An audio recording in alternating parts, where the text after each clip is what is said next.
जय श्री कृष्णा दोस्तों, राधे राधे। आपका मेरे चैनल मोहन राधे 11 में बहुत बहुत स्वागत है।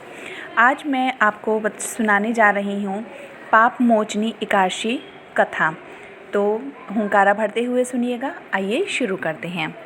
धर्मराज युधिष्ठिर बोले, हे भगवान, मैंने फाल्गुन मास की शुक्ल पक्ष की एकादशी का महत्व सुना है। अब आप चैत्र माह के कृष्ण पक्ष की एकादशी के बारे में बताइए। इस एकादशी का नाम, इसमें कौन से देवता की पूजा की जाती है तथा विधि क्या है, विस्तार पूर्वक कहिए। श्री कृष्ण भगवान बोले, हे राजन, एक समय मानधाता ने लोमश ऋषि से ऐसा ही प्रश्न पूछा था। तब लोमश ऋषि ने उत्तर दिया, हे राजन, चैत्र माह के कृष्ण पक्ष की एकादशी का नाम पाप मोचनी है। इसके व्रत के प्रभाव से मनुष्यों के अनेक पाप नष्ट हो जाते हैं। इसकी कथा इस प्रकार है।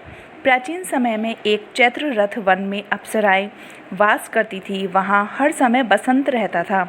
उस वन में एक मेधावी नामक मुनि तपस्या करते थे। वे शिव जी के भक्त थे। एक दिन मंजू घोषा नामक एक अप्सरा उनको मोहित करने के लिए सितार बजाकर मधुर मधुर गाने गाने लगी। उस समय शिव जी के शत्रु अनंग कामदेव भी शिव भक्त मेधावी मुनि को जीतने के लिए तैयार हुए। कामदेव ने उस सुंदर अप्सरा के भ्रू को धनुष बनाया, कटाक्ष को उसकी प्रत्यंचा यानी कि डोरी बनाई, उसके नेत्रों को उसने संकेत बनाया और कुचों को कोरी बनाया। उस मंजू घोषा अप्सरा को सेनापति बनाया। इस तरह कामदेव अपने शत्रु भक्त को जीतने को तैयार हुए। इस समय मेधावी मुनि भी युवा तथा हष्ट-पुष्ट थे। उन्होंने यज्ञोपवीत तथा दंड धारण कर रखा था। उन मुनि को देखकर मंजू घोषा ने धीरे धीरे मधुर वाणी से वीणा पर गाना गाना शुरू किया। मेधावी मंजू भी मंजू घोषा के मधुर गान पर तथा उसके सौंदर्य पर मोहित हो गए। वह अप्सरा उन मुनि को कामदेव से पीड़ित जानकर आलिंगन करने लगी। वह मुनि उसके सौंदर्य पर मोहित होकर शिव रहस्य को भूल गए और काम के वशीभूत होने के कारण उन्हें दिन रात्रि का कुछ भी ध्यान नहीं रहा। एक दिन मंजू घोषा उस मुनि से बोली, हे मुनि, अब मुझे बहुत समय हो गया है, स्वर्ग जाने की आज्ञा दीजिए। उस अप्सरा के ऐसे वचनों को सुनकर मुनि बोले, हे सुंदरी, तू तो आज इस संध्या को आई है, अभी प्रातःकाल तक तो ठहरो। मुनि के वचनों को सुनकर वह उनके साथ घूमने लगी और बहुत समय बिता दिया। फिर उसने मुनि से कहा, हे मुनिदेव, अब आप मुझे स्वर्ग को जाने की आज्ञा दीजिए। मुनि बोले, अरे अभी तो कुछ भी समय नहीं हुआ है, अभी कुछ देर और ठहर। इस पर वह अप्सरा बोली, हे मुनि, आपकी रात्रि तो बहुत लंबी है। अब आप सोचिए कि मुझे आपके पास आए कितना समय हो गया है।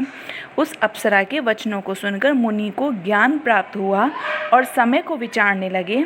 जब रमण करने का समय का प्रमाण 57 साल 7 महीने और 3 दिन का ज्ञात हुआ तो उस अप्सरा को काल का रूप समझने लगे।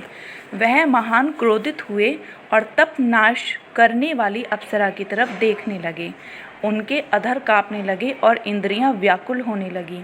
वह मुनि उस अप्सरा से बोले, हे दुष्ट, मेरे तप को नष्ट करने वाली, तू अब मेरे श्राप से पिशाचनी हो जा। तू महान पापिनी और दुराचारिणी है, तुझे धिक्कार है। उस मुनि के श्राप से वह पिशाचनी हो गई। तब वह बोली, हे मुनि, अब मुझ पर क्रोध को त्याग कर प्रसन्न हो जाओ और इस श्राप का निवारण कीजिए।